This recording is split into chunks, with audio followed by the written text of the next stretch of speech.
Hello, welcome back to Hunter Tune. Today I'm going to be starting to work on the Integra, but I wanted to give the car one last ride before we started turbocharging it. So I did do some work with the car, and I wanted to kind of just do a little walk around of it one more time. I put some new tires on the car. It has Toyo R888s on it. I did all new wheel bearings and brakes all around. So as you can see, we got Detroit axle. I buy on eBay. They sell like these drilled and slotted rotors with pads, whole kind of inclusive kit. It was like 140 bucks, and you know, I haven't had any issues with the Detroit axle products, and they seem to work extremely well for the money, especially. So just kind of updated the brakes. I put new tie rods in this car, kind of just getting it finalized after I bought it. I also put some red lug nuts on it because I broke a couple wheel studs on this car just from loosening the lug nuts when I got it. So when I initially got the car, like I was saying, I had broken, I think, 3 lug nuts all around, so there was only one wheel with all 4 lug nuts. So I replaced all the wheel studs with some eBay extended wheel studs, and they're all pretty good quality, honestly. It's, you know, a lot of the eBay parts nowadays aren't as bad as they used to be, so I don't really have any issue running these extended studs and everything like that. So this is the first time I've actually spent some money on some street tires, and I'm pretty happy with them so far. I got the car aligned, and it seems to be driving very well. And the tires that I did have on the car previously were really small diameter, so this car was really high RPM on the highway, and now with these larger Toyo R888s on here, they're a 225/50/15. They do seem to bring the RPM down on the highway and give this 6-speed RSX transmission a little bit more headway. So I did wash the car the other day, but it's been raining the last couple days, and it's gotten dirty just from it raining. Just a little walk around quick. And I'm going to take the car on one last ride, naturally aspirated with the setup that's in here. You guys have seen it a couple times. It's just a set of the Hunter Tune flex fuel injectors. They're 1000 cc's. I have a Walbro 525 pump in it, and it's a stock K24 from what I know, with just, you know, intake manifold, big header, and stuff like that, 3-inch exhaust. Made 250 wheel horsepower, and it's been great, honestly, but everything's better with a turbo. So we're going to be boosting this car and keeping it street friendly, but at the same time hopefully make some good power. I actually do enjoy driving the car, so being able to, you know, drive it to the shop or go to work with it or whatever is kind of nice to have a full exhaust and stuff like that. All the cars that I've done, a lot of the cars that I've done on the channel all had hood exit exhaust. But this car has a big 3-inch exhaust on it already, so I figured I'll try to just connect the downpipe into that, and we will run a full exhaust. And the car being painted, you guys know that we did paint this car. I don't want all the soot from the hood exit getting all over the paint and having to clean it constantly, and it doesn't have windshield wipers right now, and I don't want to be able to, you know, clean the soot off the windshield every time I drive it, because that's how hood exits kind of are. On a drag car, I still prefer the hood exit, but this car, like I said, I kind of want it a street car. So that's gonna kind of be the goal with this thing.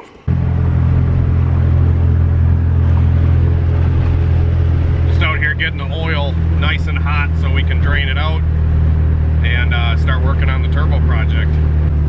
I also went to the local hot rod shop, and I got a 10AN to 1/2-inch pipe thread fitting, and I got an 1/8-inch pipe thread to 4AN fitting as well. So these will complete our oil lines that I didn't show you guys in the last video.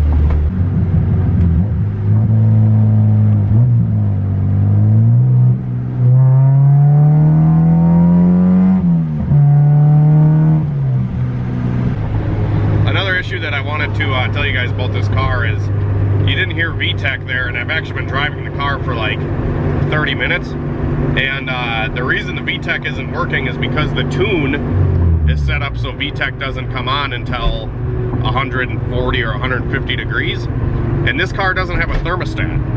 So what Phil did initially is put cardboard in front of the radiator and that always worked, and the car was able to hit VTEC and everything like that. But after I got done doing all the brakes and wheel bearings and maintenance on the suspension, I ended up taking that cardboard out, and yeah, it definitely needs to be there because VTEC will not work unless I idle the car for long enough so the coolant temp can actually heat up. So hopefully the intercooler will block some flow and we'll be able to hit VTEC a little bit easier. Yeah, nothing. But it was working a little while ago. When I went to the hot rod shop, I let it idle for like 10 minutes and then it was working perfect. But as soon as you start driving, air goes across the radiator, it cools right down. So I like how cold the car runs, but I might need to figure something out to get it to heat up a little bit better. Maybe put a thermostat back in it. But Phil said that whenever there was a thermostat in the car, it would overheat. So now it's doing the opposite and it won't heat up. But we'll figure that out later, I'm sure. I just want to get the turbo bolted on this thing and you know, finish all the other work. All right, guys, just got back. I threw the car up on some drive-on ramps, and I'm currently draining the oil out of it. So I wanted to drive it, get it nice and hot to get all that oil out of there, because we ran methanol, E85, all sorts of fuel through this motor, and was tuning, and a lot of that fuel tends to dilute the oil over time. So just want to get all of it out, and then we'll put fresh oil in now with the turbo. So we're starting there. I'm gonna get the hood popped. I'm gonna figure out how I can get this exhaust manifold off. And just like I said, I was gonna turbo this thing in my driveway. So that's what we're doing. I'm gonna try to do 90% of it on the driveway, and then I'll probably complete the exhaust out at my shop on the lift. I don't have a welder here, so we're probably gonna have to do some stuff at the shop or whatever, but it should be able to relate to you guys in a way, because not everybody, especially at their home garage, has all these tools. So I'm gonna try to act like I have to go to the shop to get this done, or I have to, you know, just do as much as I can here, and then, you know, the little stuff, like especially the aluminum welding, I'm definitely not gonna be able to do myself, but let's just keep going.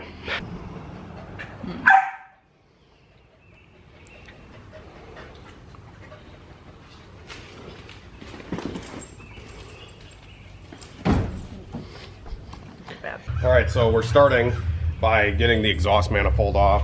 I got the car up on the ramps, and underneath there is a V-band clamp that connects the catback exhaust to the header.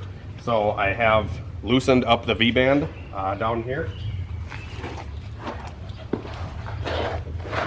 Am I supposed to see this, or? No. Like I said, this is the V-band that was kind of holding the cap back up. So I'll just put that back.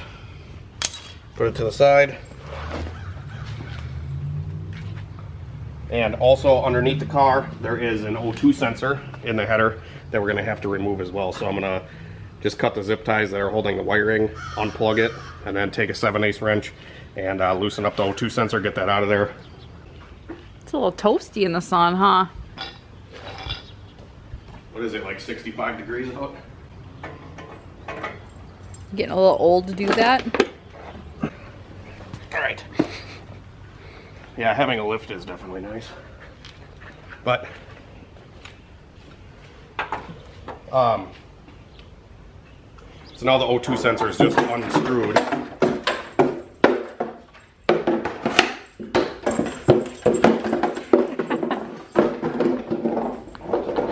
The O2 sensor is just unscrewed from the exhaust, and I don't have many tools at home, but I do have the everything wrench,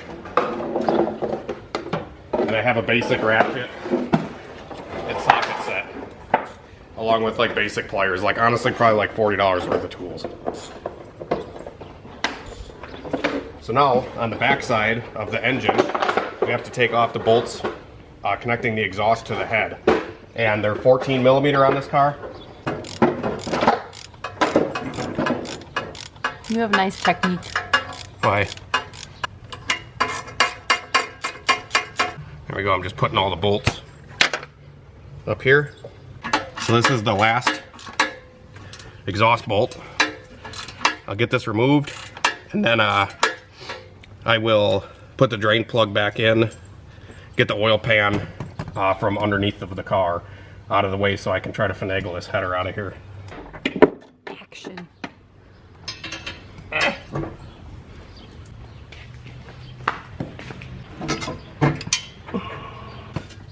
All right, so now the header is unbolted. Just gotta get this last bolt. There we go. Now I'm gonna crawl under the car and try to snake it. Finagle. Finagle it.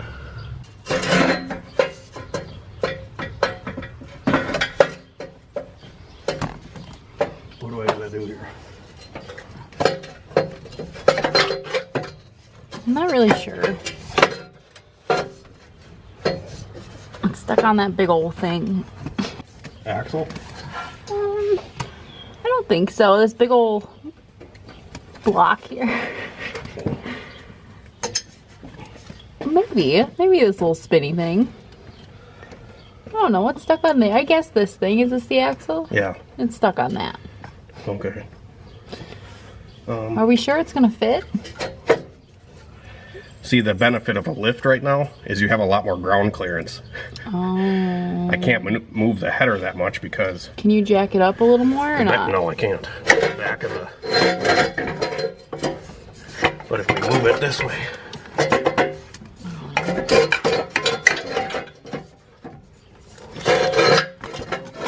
Maybe. She seems a little stuck. Dang it. Can you just leave it there? Or? No? No.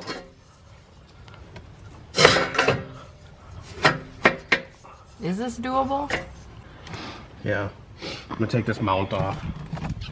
So there's a bolt that goes through here, and then one on the bottom, and then one up here. I think if I take that off, we'll have enough room.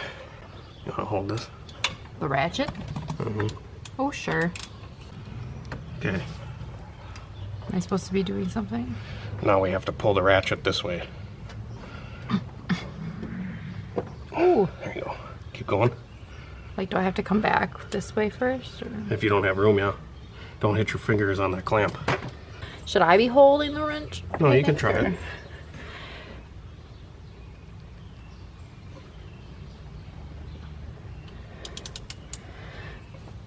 Oh, look at me go. Okay, you're good. Now we can try to get that bolt out of there.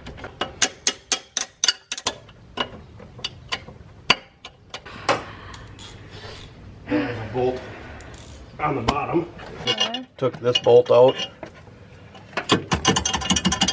Now you can see it's nice and loose, so we can Loosey goosey. go back up top and get the other last bolt out. You think we got enough room now, though? Look at that. Voila. All I did was move this mount down, and it gave us enough room to get the header out. Okay, that's the end of the video. Oh. Honestly, like, we've been working on it for like, what, 15 minutes? Got the header off, all that. We could, you know, end the video here, but I'm not gonna. I'm gonna at least try to get the turbo mocked up, and then probably go for a bike ride or something, because it's really nice out.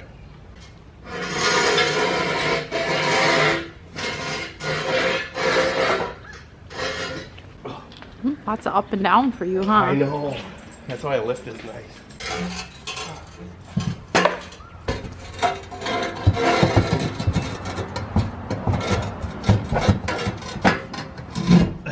Why didn't you go out the front? Yep, probably got to do that.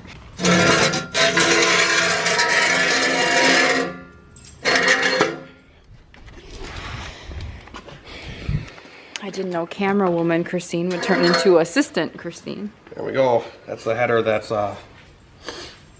been on the Integra. Anybody wants to buy it, let me know. $20. I won't be needing it anymore. 20 bucks? I feel like it's worth more than that. At least 25. Action. Alright, so I got ahead of myself and I just wanted to see if the manifold fit. And it does seem to fit, but I already see an issue where the wastegate is supposed to be. I don't have it bolted on yet, but this is where the wastegate should be. These heater core lines are probably going to interfere with that, so I don't know what to do, because this is a solid unit. This one we can probably move out of the way, but this guy, I don't know. Might have to get creative and try to bend that out of the way, but I don't think that's going to work either. So I'll let you guys know what I come up with. I think that's very nice looking though. Yes, it is. It should look pretty sweet. Hang on. Should we try to... because this is what everybody's going to do, I think, is they're going to get impatient and they're going to want to see how it looks. So let's just bolt the turbo on temporarily. You should make them wait. Anticipation and all that. Alright. Alright, I just got two of the nuts on the exhaust started just to kind of hold it in place. And we'll take Monica Turbinsky. That wasn't funny, huh? I laughed on the inside. Yeah, none of this shit's gonna fit. Uh-oh. The turbo's hitting where the radiator hose goes in, this big block piece. All that's hitting. So that's not gonna work. We're gonna have to figure out, I don't know if I gotta order I don't know if I have to order a different coolant pipe or whatever. I don't do K-series stuff, guys, so this is literally all a learning experience for me. So I'm gonna look up some stuff and see what I gotta do for this. Is it okay that this is bent like this? Yeah, ask Phil. I'm just kidding. That should be alright. The lower radiator hose is like that too. Alright guys, moving on with the turbo project here. I removed the radiator hose off of the top and the fuel line I disconnected from down here. And now I'm trying to figure out how I can get the turbo to fit and the wastegate to fit without interfering with stuff. So what I did is there was a bracket right here. You can see I cut it off with my Sawzall right there. So I cut that so that tab is no longer here. This lower heater hose actually bolted on to it on the top. So I unbolted it, moved it out of the way, and I shoved it down. So now I just kind of pushed this out of the way. Now it's a lot lower and the turbo actually fits. So next we have to be able to get the wastegate to fit, and I'm going to actually be taking off this upper radiator hose to heater hose block piece. 10 mil here, 10 mil over there. So once I get that pulled off, then we can figure out how to modify this heater hose fitting. I'm probably going to either pop this fitting out of here and then tap it with pipe thread, and then I'll be able to run like a 90-degree fitting off of it and face it down or to the left or to the right, whatever, but it can't come straight out, obviously, because this heater hose is directly in line with the wastegate. So I'm gonna get that off and then I'll pick up with you guys in a second. But like I said, I just kind of cut this off. I drained the coolant out of the car. I don't know what else I did. Nothing really. Just unplugged some of the harness that was sitting over here. There's a lot of plugs sitting here now. Just kind of moved a lot of it just up out of the way. Alrighty guys, so I got back from my shop and I actually had to modify this upper radiator hose piece that the heater hose connects to. I don't exactly know what it's called, but it looks like this. And I modified it because the wastegate was going to hit the heater hose and there was no way I was going to be able to run the heater hose. So I took this to my shop and I cut it, and then I just installed this 90-degree fitting on the end of it. So this is just a 1/2-inch pipe thread 90-degree fitting, and then I tapped the inside of this to 1/2-inch pipe thread as well. So now it's all sealed up, ready to go, and we can put a hose barb on the end of this and hook up the heater hose away from the wastegate. So the wastegate sits like right here. It's really close, but it'll be good. I just had to modify this. This is literally, it barely clears. I'll show you guys when I get it all back installed, but I modified this. Like I said, I just took a saw and cut it shorter. And then there was the open hole exposed in here, which I have a picture of that I might throw up, that I took with my cell phone, what it looked like. So this is all good to go. And then in the meantime, it's dark out now, but I did just kind of clean up a lot of stuff under here. I just moved a lot of wiring out of the way. I relocated my throttle cable a little bit out of the way. And I just took pretty much all the wiring above the transmission and I just laid it over here on top of the intake manifold for now. So I have everything pretty much unplugged, just to give me more room and to be able to see easier what I'm doing. I also removed the cold air intake off the car to just give me more room. Before I went to my shop, I just kind of made a list on my phone of all the stuff that I have to grab from the shop and what I all have to, get still. So I wrote down 2 transmission bolts because the mount that we took off to get the header removed, it was missing one of the bolts, and I noticed that when it was on the lift when I was doing all the brakes and stuff. But I couldn't fit that bolt with the header. So I got one of those bolts, so when I put that mount back on, it can have all the bolts in it again. And so I got that. It was missing a bell housing bolt, so I put that in. The oil pressure gauge was at my shop, so I went and grabbed that. A 3-inch to 2.5-inch coupler that I needed to go off of the throttle body here. So this is 3-inch here, and all my piping was 2.5. So don't you need a little more light? No, actually, it looks pretty good without it. Well, I was trying to be helpful. Look. Oh, it surprisingly does. Yeah. Yeah, that makes that worse, huh? So then I had to get a pipe tap, which was also at my shop. It's a specialty tool that I don't just have laying in the garage, and that's really dark. You can't even see me. Is that better? Mm-hmm. Because the lighting is behind you. Whenever the lighting is facing me like this, it's always tough. So anyways, I had a pipe tap that I had to get from my shop, just a 1/2-inch pipe thread, and then the drill bit to go with it so I could drill that water pipe thing. I got some 10AN hose and some fittings for doing the drain line on the turbo, which I was telling you guys that I had a bunch of this Evil Energy AN hose from when I did my Mustang. I have a bunch of it left over. This is a chunk of 10AN. I put a 45 on this end to come off the turbo, and then this end I got a 90, and I also got a 45 from the shop just to have for when we take the oil pan off. And then I grabbed a sharp 90-degree 3-inch mandrel bend from the shop as well, because off the turbo in the back I had to get a piece of exhaust that fit behind the turbo that would clear the brake lines and stuff like that. So I just wrote that down. I grabbed it just so I can mock it up and see how it's going to fit. And then I just had to, I'm going to have to extend the fuel line going to the fuel rail, because it was like the shortest route possible, and now I have to run it along like the frame rail so it doesn't interfere with the turbo or any of the heat. So I have to reroute the fuel line. I have to reroute the brake booster line. So I wrote down all that stuff just to like give me, an idea. Yeah, an idea of what I have to do yet. When you give yourself a list, it actually helps quite a bit, just kind of knocking stuff off the list. But anyway, since I got back, I did put the oil feed line on, which is back here. I took out the stock pressure switch.